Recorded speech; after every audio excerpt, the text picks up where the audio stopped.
de transfert, de responsabilité, de civilisation. De civilisation. Oui, oui. Et les Italiens sont soulagés que ce soit vous. C'est intéressant. Et pour demain, qui prendra le flambeau? Voilà, c'est toute la question. Oui. Ouais. Oui, Georges, vous voulez encore, parce que vous avez lu plus de pages que moi, le livre est passionnant. Donc, je vous invite, Georges, quelques commentaires davantage. Seulement que, par exemple, Nathalie commence dans le livre avec explication et elle répond sur le perspective. Hein. Et je pense que cette concept qui arrive de l'art de peinture, etc., est très utile pour nos interculturalistes parce que nous donne la possibilité de changer la perspective. Hein. Il est beaucoup plus complexe que beaucoup des autres métaphores que nous avons utilisées, par exemple des lunettes, hein, on change des lunettes, etc. La perspective est riche, il y a une profondeur dans la possibilité d'être proche, plus loin, et de regarder de notre côté, etc. Donc, je voudrais vraiment extraire de votre livre, c'est très américain de moi, hein, des principes, de points de vue et des métaphores qui sont très utiles pour nous comme professionnels dans ce domaine, sans dire pour nos vies, hein, et pour nos vies aussi. C'est tout.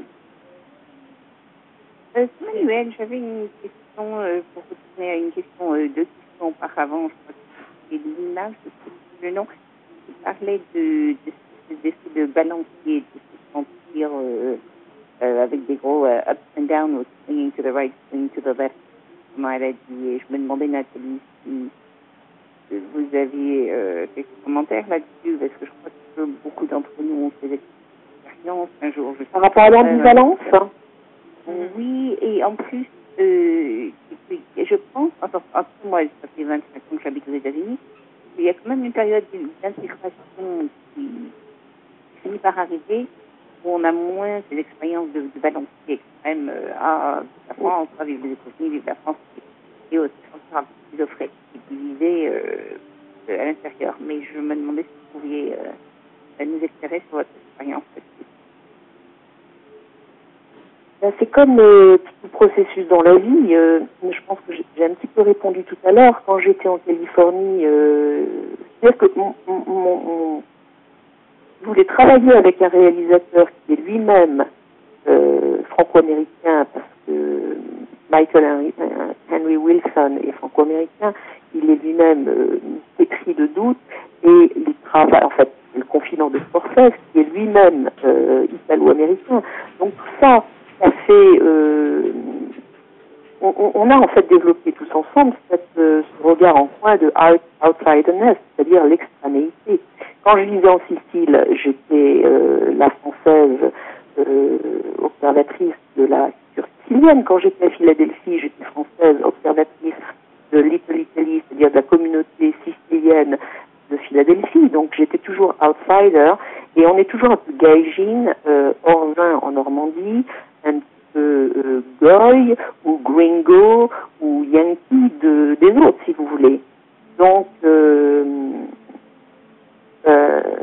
c'est un voyage, c'est un merveilleux voyage de pouvoir avoir ce regard et cette ambivalence. C'est un cadeau qui n'est pas, qui ne va pas de soi, et parfois ça peut être trop lourd aussi, et on peut complètement occulter une culture parce qu'on n'arrive pas à entretenir l'ambivalence et qu'on n'arrive pas à trouver de compromis. Après, c'est très personnel, ça dépend de ce qu'on en fait. Moi, j'ai toujours entretenu ça parce que parce que la littérature et le sous-titrage étaient par définition une interprétation culturelle pour le marché français, par exemple. Donc, forcément. Donc, ça dépend de ce qu'on en fait. merci Maureen, 2 minutes, juste, j'entends entretenir l'ambivalence, c'est aussi de trouver la zone de confort dans l'ambiguïté. Quelque part, non? C'est simplement de ne pas chercher plus à résoudre, à forcément comprendre, mais oui, je pense que c'est OK, comme on dit en anglais, des fois, de ne pas vouloir résoudre ça. Ce sont 2 états d'être, je le dis un petit peu comme ça, qui sont un petit peu une émulsion huile dans l'eau, qui ne se mélangent pas, mais qui cohabitent.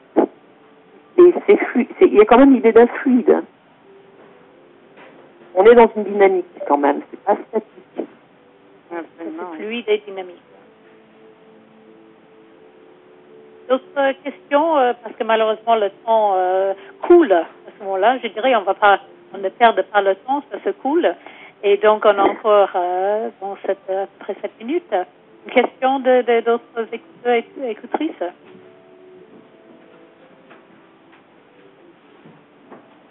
Georges, quelques commentaires? Je pense que je dis tout. Maintenant, je suis très heureux d'avoir l'opportunité de visiter l'expérience de Nathalie Livre et ce soir dans son présentation. Et je souhaite que nous avons eu une sorte de présentation qui doit continuer. Et nous, on s'y est tard parce que, si je comprends bien, dans cette téléconférence, ce sont plus ou moins des gens qui ont fait long terme et leur présence dans un pays de l'autre. Et souvent, nous travaillons simplement avec les expatriés depuis 3 ans.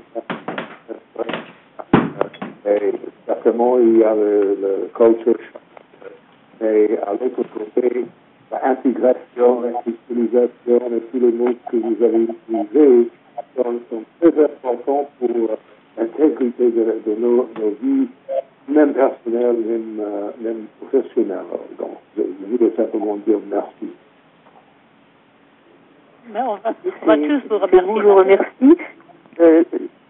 Et pour information, je sais que mon livre est assez indigeste. Il circule en ce moment sous forme de vignettes, l'Express. Ça fait des petites vignettes et ça permet de brosser un petit portrait ici et là d'une variante, d'une dimension et de le laisser un petit peu apprécié par les Français. Du coup, ça s'adresse aux Français en général et donc voilà, c'est une petite contribution interculturelle, disons, qui se fait à petite dose sous forme de vignettes.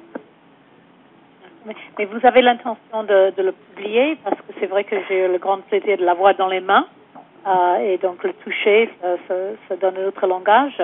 Vous nous direz qui, comment? Oui, je vous tiens au courant. Oui, parce que maintenant il est stable, donc effectivement, je vais vraiment maintenant, oui, j'essaie de trouver un éditeur et il y a plusieurs façons de le publier, effectivement. Il faut que je réfléchisse. Merci Maureen. En tout cas, je vous tiendrai au courant. Mais il est gratuit en ligne pour l'instant, il est téléchargeable, de sorte que les étudiants, tout le monde peut le procurer, même si c'est assez laborieux, j'en suis consciente pour la lecture. Laborieux, je pense pas, mais bon, ça c'est peut-être une autre discussion. Non, plein de passion, plein de découvertes pour moi, et je suis allée tout de suite reprendre le goût pour la littérature que j'avais oublié suite à mes études scientifiques.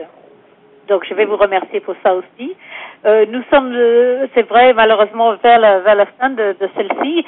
J'ai juste 2-3 choses, un grand remerciement. Tout ça c'est enregistré, donc on aura l'occasion de le revoir et reparler autour de nous. Et j'espère d'avoir le plaisir aussi de rencontrer Nathalie. Vous êtes maintenant résidente française. Vous êtes revenue pour toujours? Oui, absolument, et donc avec grand plaisir, bien sûr. Je suis, et c'est pas un hasard, au cœur de la France, en Touraine, pas très loin du lieu où Léonard de Vinci repose, et dans la ville de Descartes, donc qui permet aussi un retour vers Balzac, Descartes et Léonard de Vinci. Très bien. Mais donc je me déplace bien sûr avec grand plaisir pour vous rencontrer. très